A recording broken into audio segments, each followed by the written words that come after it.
So I was told by a friend of mine to make shitty videos, so with that being said, let's get into the video today regarding the eye color and how Mob of the Dead ties around to Gorod Krovi. There's a ton of information, a ton of quotes, and a ton of backstory that not a lot of people know that will really tie these maps very closely together. And with that being said, let's go back to the reason why you guys are probably subscribed to me for the latest and greatest Black Ops 3 Zombies content. So again, this will be a pretty in-depth video, so please try to follow along. The first thing we'll be doing to scratch the surface of these two maps is comparing the eye color. Now, everyone knows that the eye color is always changing, and everyone kind of thinks that's, a minor detail, but in reality, guys, the eye color is a very important detail to notice. So, for instance, guys, in like Origins and, all the other maps, the eyes are orange and blue, kind of depending on what, characters controlling the zombies we presumptively thought. So, like, for instance, Richtoven's are blue eyes, Samantha's are orange, but then we had Mob of the Dead, and that kind of changed everything around, because the eye color in Mob of the Dead is red. Now, this is the only time we actually see red eyes until Gorod Krovi.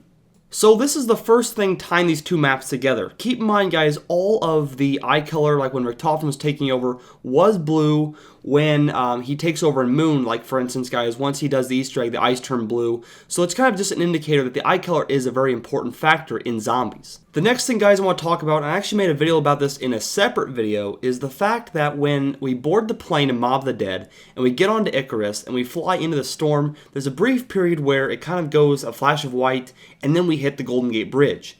What this flash of white, guys, in my opinion, is we're actually flying through time. Now, the reason why I want to bring this up is because in the Gorod Krovi trailer, we see for about 1 second, about 5 or 6 frames, we see when the dragon is flying, we actually see Icarus, or the plane that they build Mob of the Dead, flying through the scene. As you guys see here, it's right just in the middle of the image, just to the left a little bit, at the very top. That is the Icarus plane, and if you guys want to watch the full video in the trailer, it's at about 2 minutes, I think, and you guys can actually see that the plane does fly through the image, and then it's gone forever.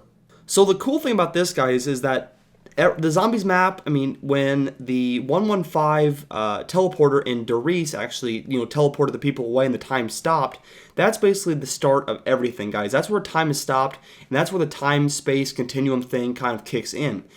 Or so that's my opinion, and that's kind of what I understand.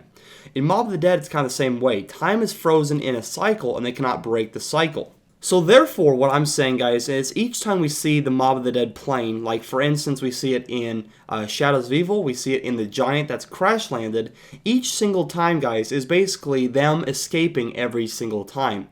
It's taking them to alternate universes every time, and it's kind of like, in one universe they'll go to this place and then they'll die. Then they'll respawn at the jail, they'll fly away again and go to maybe, the Giant and crash land and die, but then they'll restart back to where they were, and it'll keep going on that basis, guys, and each time it's a different outcome. So that's just kind of tying back to the cycle thing, because they cannot actually escape the cycle. So in this case, the Gorod Krovi trailer, when we see the plane flying through, it's just one of the many cycles of their life cycle that is actually happening. They're actually flying through time, but this time they're actually intercepting the Gorod Krovi, era. And the final thing, guys, today is that the Weasel actually talked about Nikolai in Mob of the Dead a few years back, and no one understood what it meant until now. This is Nikolai's map, and while I do think that 1.0 is already dead, or that 1.0 will kill 2.0 Nikolai, it still raises the question of how does, the Weasel and Nikolai know each other? Why does he mention the name? Because, guys, like I said, there's a lot of evidence already tying these two maps together, and having Nikolai mentioned by the Weasel, who's a Mob of the Dead character, on the map that Nikolai is actually going to be featured on is just too much of a coincidence to throw out the window. So guys, listen to the quote and then we'll end the video. Nikolai, Nikolai, Nikolai, Nikolai. Why do I keep hearing that name?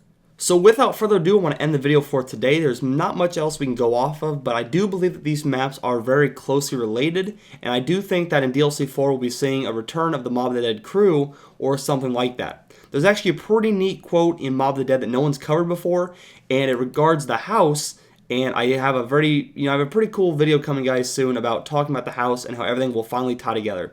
So with that being said, thank you guys all for watching. My name is Ryan. Until next time, I'm out. Peace.